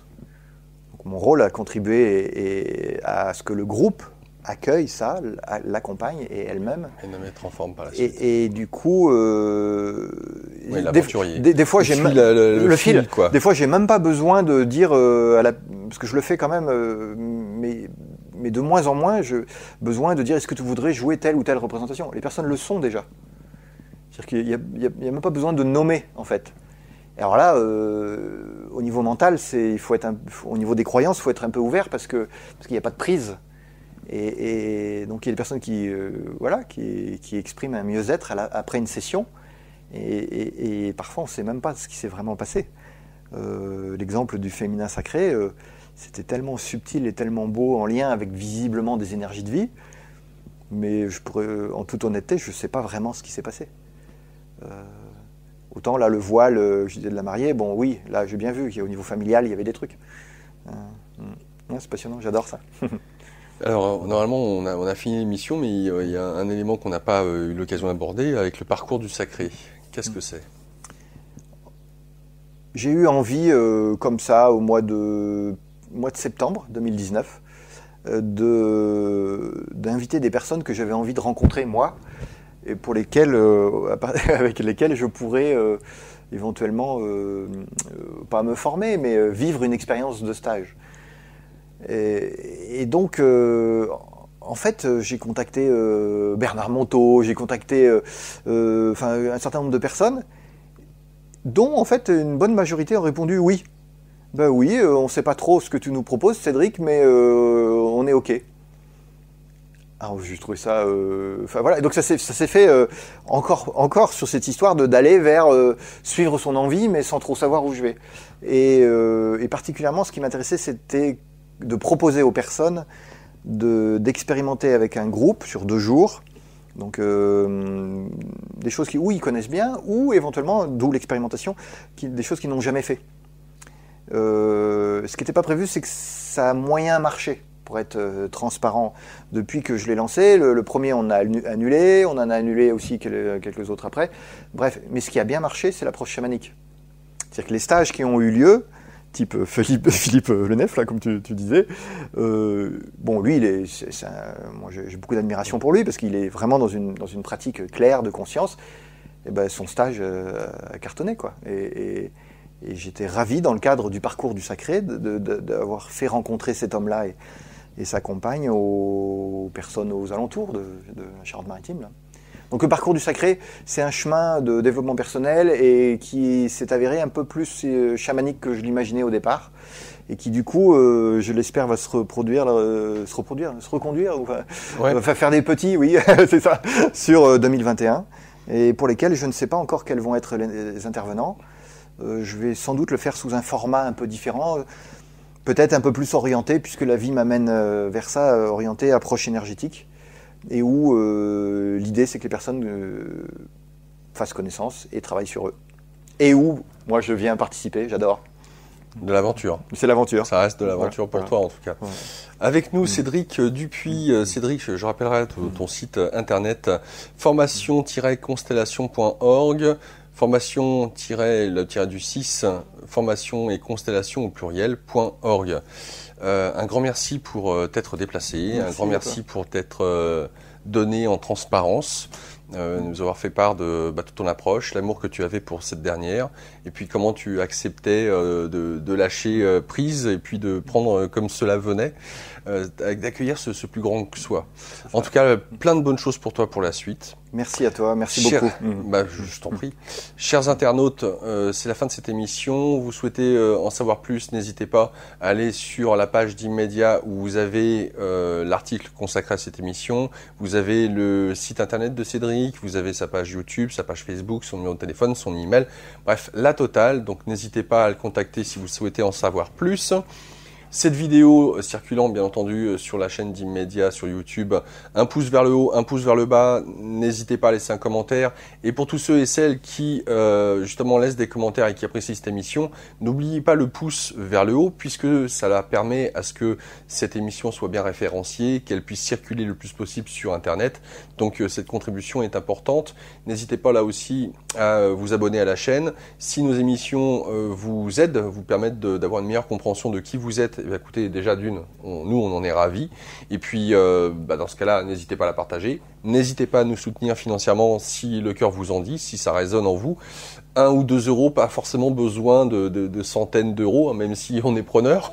Mais en tout cas, voilà, tout ça pour vous dire, 1 ou 2 euros, ça serait vraiment super. Au vu du nombre d'abonnés qu'il y a à la chaîne YouTube, franchement, ça serait magnifique. Parce que vous êtes c'est très aléatoire la manière dont vous pouvez exprimer ce mode de donation. En tout cas, un grand merci pour votre soutien.